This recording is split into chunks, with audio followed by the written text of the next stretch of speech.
77. Empowerment with Dr. Josefina Monasterio. Welcome back to Empowerment with Dr. Josefina, and I'm Laura Guttridge. Now we'd like to take a few moments to thank some of our sponsors. First off, we'd like to thank Valerie and Susan from Salon V for providing us with our fantastic hairstyles today. Thank you, ladies. Thank you very much. And they have a new location. They are on the corner of Indian River Drive and 17th Street in the Edwards building. And then, of course, we can't forget Jasmine's Boutique. Yes. For providing Josefina with her All lovely my stuff. outfits and jewelry. She's all decked out in blue today. It's lovely. Thank you. And they are located on Ocean Drive. They have a new location too. Yes, they do. They are across the street from the Palm Court. Yeah, so you have to stop in and check out some of the new fashions. Yes. Today's topic, making the most of change. Yes. You know, I have to admit, Josefina, I hate change. I would just prefer everything to stay the same forever. No change ever taking place, but in the back of my mind, I realize change is necessary, but I resist it. Well, I have a question for you. Would you like to stay young and beautiful? Yeah. Well, the only thing you can stay young and beautiful is to go along with the change. She got me there. But, you know, it's so funny because we all resist change. We know that change is important, but what do we do? I mean, how do we condition ourselves to welcome change? Well, the basic premise is that change is the only constant in the universe. Nothing in the world is permanent. And what I say many times in this show, part of the reason for human suffering is because we tend to believe that everything is permanent, and nothing is permanent. So everything is changing. Everything is impermanent. Is that a word? I think it should be. If it's not, I make it up. It makes good sense to me. Impermanent, you know. So once you accept the reality that everything is going to change, then your life become a little bit easier to manage and to deal with that change situation. And when you look at it, change is good. You want to read this one from my favorite. Oh, Helen Keller. Helen Keller. Character cannot be developed in easy and quiet. Only through experience of trial and suffering can the soul be strengthened, vision cleared, ambition inspired, and success achieved. And basically what she said, you know, we are all going to have trials and tribulation. And that's part of the beauty of life.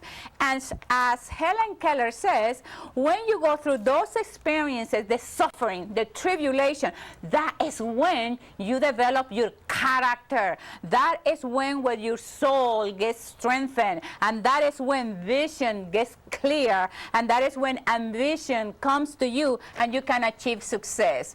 So we need to make peace with change and embrace it and accept it as a part of my growing, becoming, and changing. Well, because it's inevitable. It is. So we might as well make the best of it. Go with the flow. Because you're fighting the current. Yes. You're swimming against the current, against the flow, against the river. The flow of nature, because in nature things are constantly changing, and the same with people. Exactly. And in the lesson you talk about, I think it's Robert Fritz, the author of the book The Path of Resistance. He talks about the distinction between ineffective and effective people with regards to how they handle change. Exactly. So that's a perfect example of that. Exactly. And when he explains that ineffective people are constantly reacting to the situations in their life. I mean, if you're constantly reacting to everything, you're going to be mad. You're going to be frustrated. You're going to be fearful. You're going to go depressed. You're going to be depressed, you know? So because you're reacting to everything that is happening in the world, no, stop it. You are much better than that. The effective person, take a deep breath, and look at the situation. And what we talked last week about, look at the situation and ask yourself, how can I make this better? What can I do now? How can I respond in a creative, proactive way? Because you know, Laura, in every situation, no matter how horrible it looks, is always something good in it. Absolutely. Look back into your life and your previous experiences. Everything that happened that at one time you thought, oh, that's horrible, always turn out for the best. If you're one of the affected people. Yes. But some people, they let the experiences in life get them down, where in the lesson you say that experience is not what happens to you, it is what you do with what happens to you. Amen. So you can have a situation that is bad and turn it into good, or you can just have it ruin you. You have to find the lemonade and the lemons.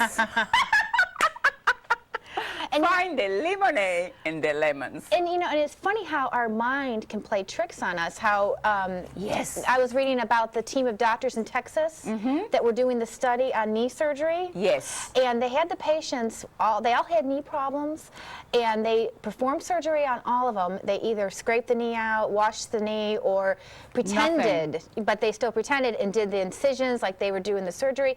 And I guess it was a couple years later, they reported back, and even the patients with the pretend surgery still said that they had improved. Exactly. What that tells you The mind. is what I was talking in the affirmation, that the brain, see, because scientists used to believe that the brain, that we will respond to the information that will come from the outside into the brain. It is completely the opposite. We react and we respond to the experiences that we have accumulated for years from the time you were born. Now imagine if you've been conditioned to believe that you are bad or good for nothing, your brain learns that behavior. And you become the type of person who always expectations that the other shoe is going to fall. Right. Have you heard that?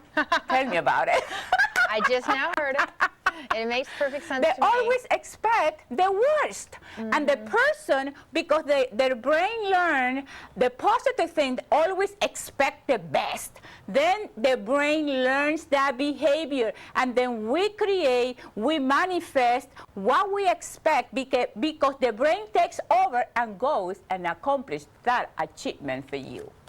I love Oh, it. don't you love this show? Fabulous. It is fabulous, my Good darling. stuff. It is awesome. But Jose is saying, Time out. Yes, we gotta say goodbye for now. Now for this, we're gonna take a break. We're coming back with a fabulous, awesome lesson. Bye, baby. Mwah! I love you. I love you. Empowerment with Dr. Josefina Monasterio.